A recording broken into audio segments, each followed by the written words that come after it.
കഴിഞ്ഞ പാട്ട് എല്ലാവർക്കും ഇഷ്ടമായി എന്ന് വിചാരിക്കുന്നു. അപ്പം നമുക്ക് അടുത്ത പാട്ടിലേക്ക് പോയാലോ?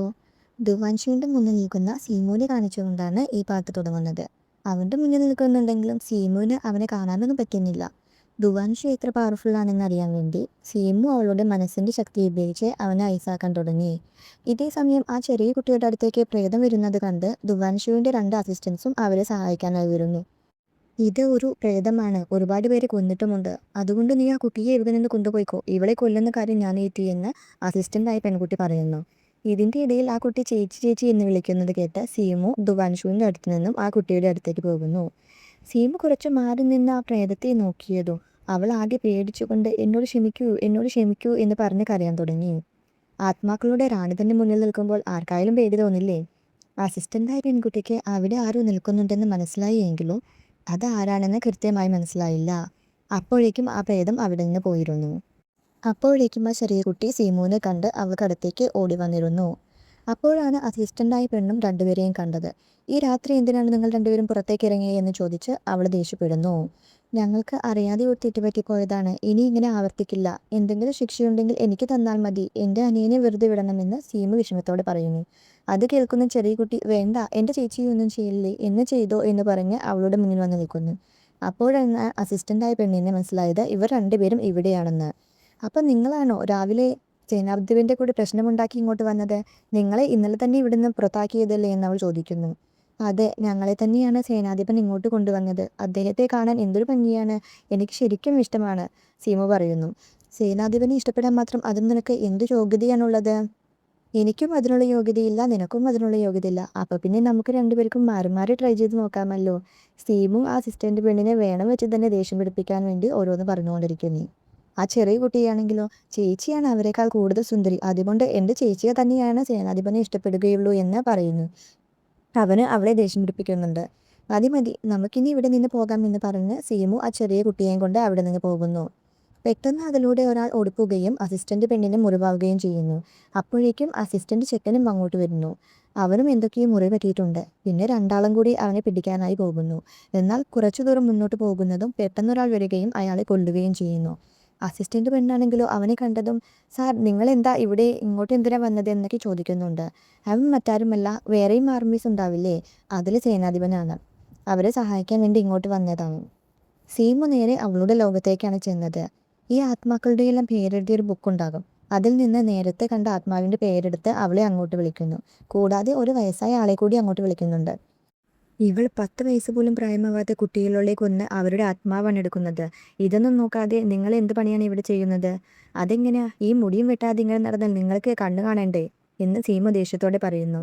അയ്യോ മേഡം, എന്തൊക്കെയാ പറയുന്നത്? മേഡത്തിന് അറിയില്ലേ, ആത്മാക്കളുടെ മുടി വെട്ടിക്കഴിഞ്ഞാൽ പിന്നീട് ഒരിക്കലും വളരില്ല. കുറച്ചുനേരം എൻ്റെ അസിസ്റ്റന്റിനെ ഏൽപ്പിച്ച് ഞാനൊന്ന് പുറത്തേക്ക് പോയതായിരുന്നു.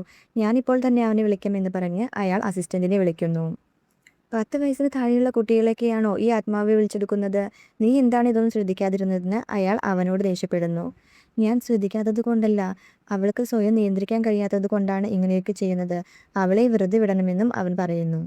എന്നാൽ സീമു അയാളോട് ശിക്ഷ നൽകാൻ പറഞ്ഞുകൊണ്ട് അവിടെ നിന്ന് പോകുന്നു. നിങ്ങൾക്ക് എന്താണ് ഇവൾക്ക് വേണ്ടി ഒന്ന് സംസാരിച്ചാൽ? അവരോട് പറയാനുള്ള ധൈര്യം പോലും ഇല്ലേ എന്ന് അസിസ്റ്റന്റ് പയ്യൻ ചോദിക്കുമ്പോൾ, നിനക്ക് അതിനെക്കുറിച്ചൊന്നും അറിയാത്തത് കൊണ്ടാണ്. എനിക്കിപ്പോൾ 3000 വയസ്സുണ്ട്. അവൾക്കാണെങ്കിലോ വെറും 400 വയസ്സ് മാത്രമേ ഉള്ളൂ. പക്ഷേ അവൾ ഈ ലോകത്ത് വെച്ച് തന്നെ ഏറ്റവും ശക്തിശാലിയാണ്. കുറച്ചു വർഷങ്ങൾക്ക് മുൻപ് നടന്ന യുദ്ധത്തിൽ 30 സാമ്രാജ്യത്തിലെ രാജാക്കന്മാരെയാണ് അവൾ തോൽപ്പിച്ചത്. അവരെയെല്ലാം ക്രൂരമായി കൊല്ലുകയും ചെയ്തു. അവർക്കെല്ലാം അവളേക്കാൾ വയസ്സുണ്ടായിരുന്നു. അവൾക്ക് ഇത്രയും ശക്തിയുള്ളത് കൊണ്ട് തന്നെ ആർക്കും അവളുടെ മുന്നിൽ പിടിച്ചു നിൽക്കാനോ എന്തെങ്കിലും പറയാനോ ധൈര്യമുണ്ടാവില്ല എന്ന് അയാൾ പറയുന്നു. ഇതേ സമയം നേരത്തെ മറ്റൊരു ആർമിയുടെ തലവനെ കണ്ടില്ലേ, അവൻ ധ്രുവാൻഷുവിനെ കാണാനായി വന്നിരിക്കുകയാണ്. അവൻ്റെ ആർമി കുറച്ച് മുൻപ് തന്നെ ഇങ്ങോട്ട് വന്നിരുന്നു. അതുകൊണ്ടാണ് അവൻ ഇപ്പോൾ വന്നത്. ഇനി കമാൻഡറെ കൂട്ടിവരാമെന്ന് പറഞ്ഞുകൊണ്ട് അവിടെ നിന്ന് പോകുന്നു. അതിനുശേഷം ധ്രുവാൻഷു പുറത്തേക്ക് ഇറങ്ങിയപ്പോൾ സീമു കുട്ടികൾക്കായി കഥ പറഞ്ഞു കൊടുക്കുന്നതായി കാണുന്നു. രാത്രിയാവുമ്പോൾ ഉണ്ട കണ്ണും നീണ്ട നഖവും കൂർത്ത പല്ലുമൊക്കെയുള്ള ഒരു പെണ്ണ് വന്ന് നിങ്ങളെ വിളിക്കും. അപ്പോൾ അങ്ങോട്ട് ചെല്ലരുത് കേട്ടോ. പണ്ട് എൻ്റെ അച്ഛൻ പറഞ്ഞിട്ടുണ്ട്, അങ്ങനെയുള്ള പെണ്ണുങ്ങളെ കണ്ടാൽ വേഗം ഓടിപ്പോകണമെന്ന്, ഇല്ലെങ്കിൽ അവർ നമ്മളെ പിടിച്ചുകൊണ്ടു പോകും.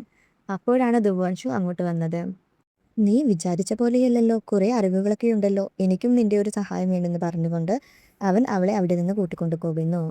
നിനക്കെൻ്റെ വാളിൻ്റെ മേലൊരു കണ്ണുണ്ടല്ലോ എന്ന് ധ്രുവാൻഷു ചോദിക്കുമ്പോൾ, ഈ വാള് കാണാൻ തന്നെ എന്തൊരു പ്രത്യേകതയുണ്ട്. നല്ല ഭംഗിയുമുണ്ട്. ഇതിന്റെ പിന്നിൽ എന്തെങ്കിലും കഥയുണ്ടോ എന്ന് സീമു തിരിച്ചു ചോദിക്കുന്നു.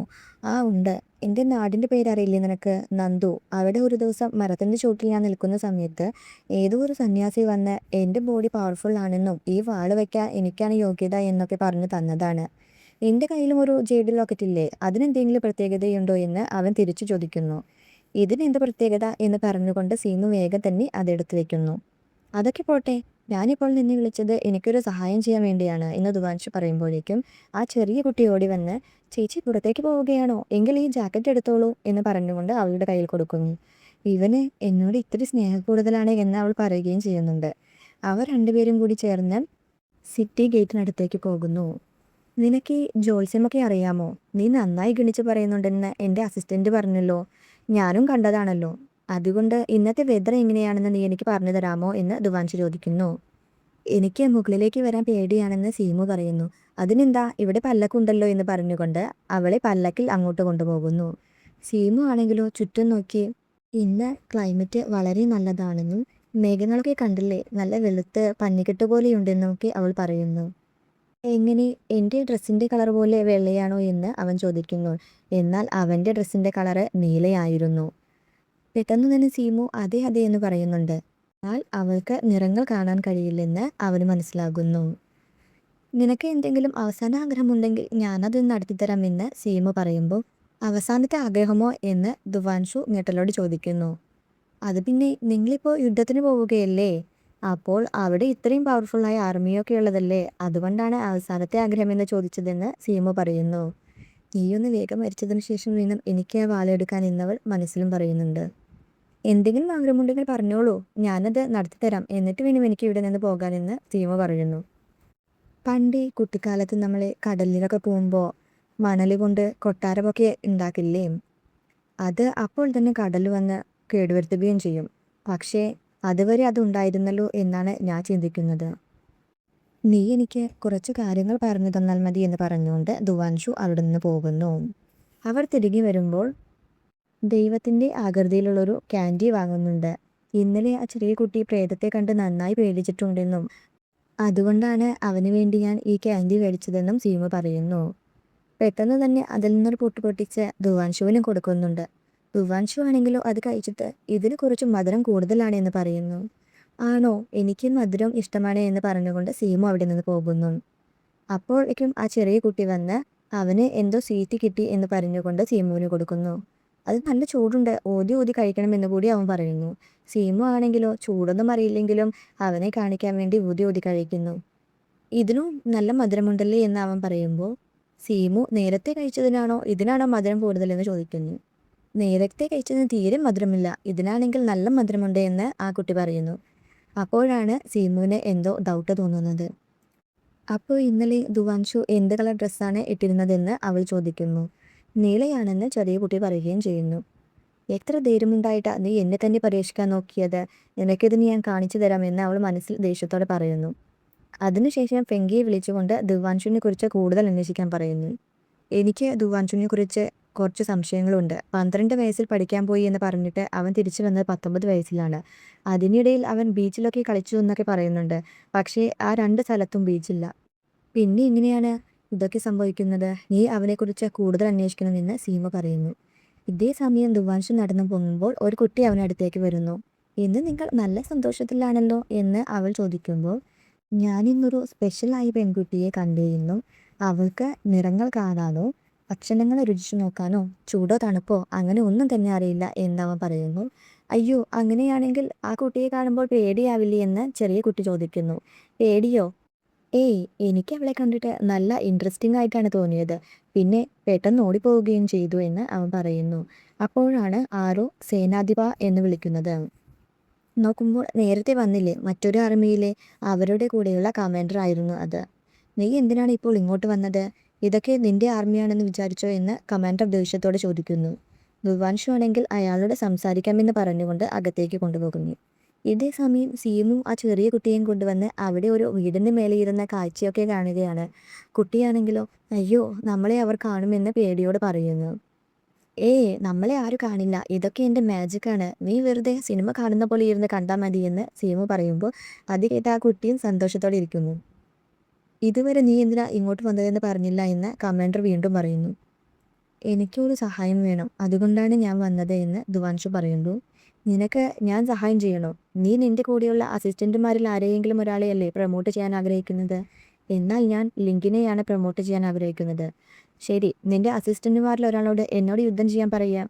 അവർ വിജയിക്കുകയാണെങ്കിൽ പറഞ്ഞത് ഞാൻ അനുസരിക്കാം എന്ന് കമാൻഡർ പറയുമ്പോൾ, എന്തിനാണ് അവർ യുദ്ധം ചെയ്യുന്നത്? നമുക്ക് തന്നെ യുദ്ധം ചെയ്ത് നോക്കാമെന്ന് ധ്രുവാൻഷു പറയുന്നു. ശരി, നീയെങ്കിൽ നീ എന്ന് കമാൻഡർ പറഞ്ഞുകൊണ്ട് യുദ്ധം ചെയ്യാൻ തുടങ്ങുന്നു. ചേച്ചി, അയാളെ കണ്ടാൽ തന്നെ അറിയാം നല്ലൊരു അഭ്യാസിയാണെന്ന്. ധ്രുവാൻഷു ഇതിലെന്തായാലും തോൽക്കുമെന്ന് ചെറിയ കുട്ടി പറയുന്നു. നമുക്ക് കാണാമെന്ന് സീമുവും പറയുന്നു. സീമു ഇടയ്ക്കിടയ്ക്ക് അവളുടെ ശക്തിയൊക്കെ ഉപയോഗിച്ച് അയാളെ വീഴ്ത്തുന്നൊക്കെയുണ്ട്. ഒടുവിൽ ധ്രുവാൻഷു തന്നെ വിജയിക്കുന്നു. നന്ദു എന്നൊരു ഗ്രാമത്തിൽ നിന്ന് വന്നുകൊണ്ട് ഇവനൊരിക്കലും ഇങ്ങനെയൊന്നും യുദ്ധം ചെയ്യാൻ കഴിയില്ല. ഇവന്റെ പിന്നിൽ എന്തൊക്കെയോ രഹസ്യങ്ങളുണ്ട്, അതെല്ലാം കണ്ടുപിടിക്കണമെന്ന് സീമു തീരുമാനിക്കുന്നു. ഇതോടുകൂടിയാണ് ഈ പാട്ട് തീരുന്നത്. അടുത്ത ഭാഗത്തിനായി എല്ലാവരും വെയിറ്റ് ചെയ്യണേ.